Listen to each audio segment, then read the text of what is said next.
محترم ناظرین، السلام علیکم ورحمۃ اللہ وبرکاتہ۔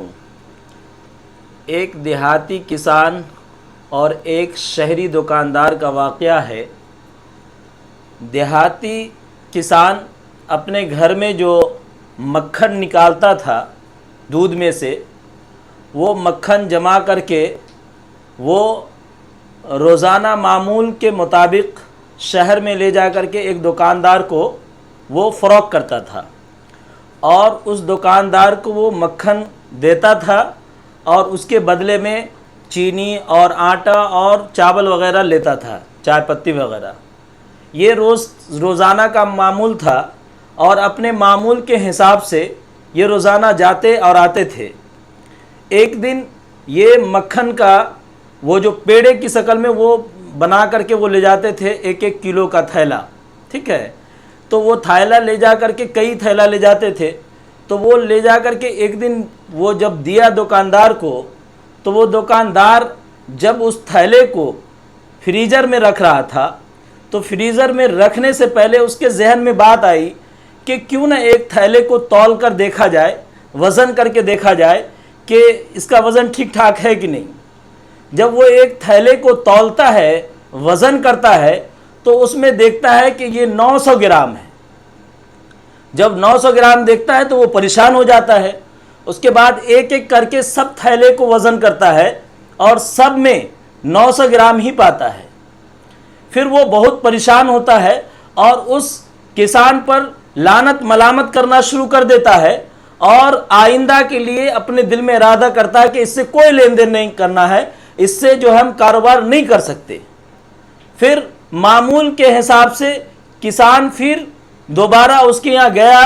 مکھن لے کر کے۔ جب وہ گیا تو ابھی دکان کے باہر ہی تھا کہ وہ دکاندار، اس کی نظر اس کے اوپر پڑی، اور جیسے نظر پڑی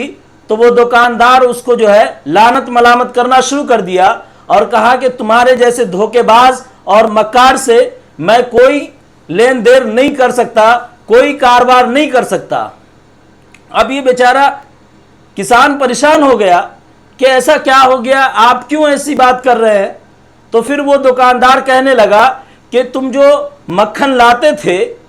وہ ہمیشہ تم 100 گرام، 1 کلو کی جگہ 100 گرام لا کے دیتے تھے، بتاؤ اس طرح سے تم نے کتنا چوری کیا ہے؟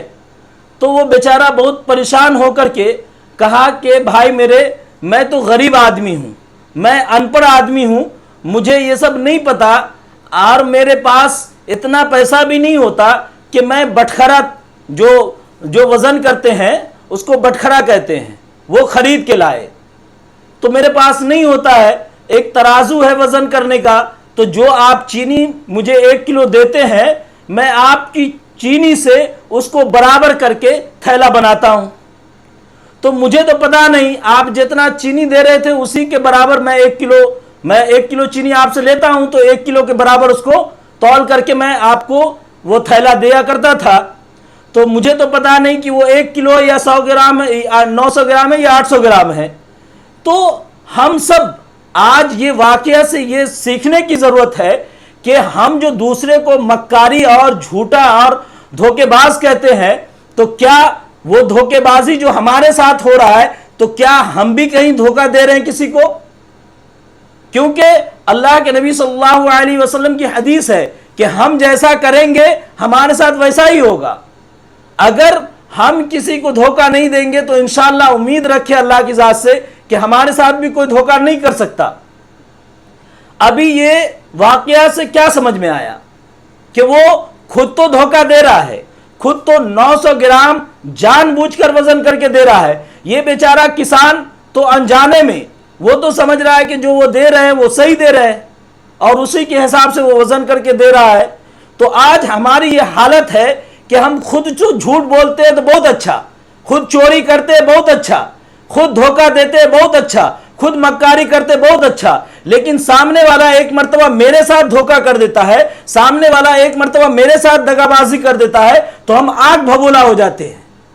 اور مجھے بڑی پریشانی ہونا شروع ہو جاتی ہے کہ میرے ساتھ ایسا کیوں کر سکتا ہے۔ ارے بھیا، جب آپ کر رہے ہو تو آپ نے سوچا کہ آپ کس کو دھوکہ دے رہے ہو؟ آج ہمارے معاشرے میں یہی ہو رہا ہے، ہم کسی کو دھوکہ دے رہے ہیں، وہ کسی اور کو دھوکہ دے رہا ہے، وہ کسی اور کو دھوکہ دے رہا ہے، دھوکہ دینے کا سلسلہ اسی طرح جاری ہے۔ محترم بزرگوں اور دوستو، اگر ہم یہ دھوکے بازی سے باز آنا چاہتے ہیں تو سب سے پہلے اپنے گریبان میں جھانک کر کے دیکھنا پڑے گا کہ ہم تو کسی کو دھوکہ نہیں دے رہے، ہم تو کسی کا مال ہڑپ نہیں رہے، ہم تو کسی کا مال چوری نہیں کر رہے۔ اگر ہم ایسا نہیں کرتے تو انشاءاللہ اللہ کی ذات پہ یقین رکھے کہ آپ کے ساتھ بھی دھوکہ نہیں ہوگا انشاءاللہ۔ اسی چند بات پر اپنی بات ختم کرتے ہیں۔ وآخر دعوانا ان الحمدللہ رب العالمین۔ ہم سب کو اللہ تعالی دھوکہ داری سے اور ناپ تول کی کمی سے اور یہ بڑے فتنے اور برے کاموں سے ہم سب کی حفاظت فرمائے، آمین ثم آمین۔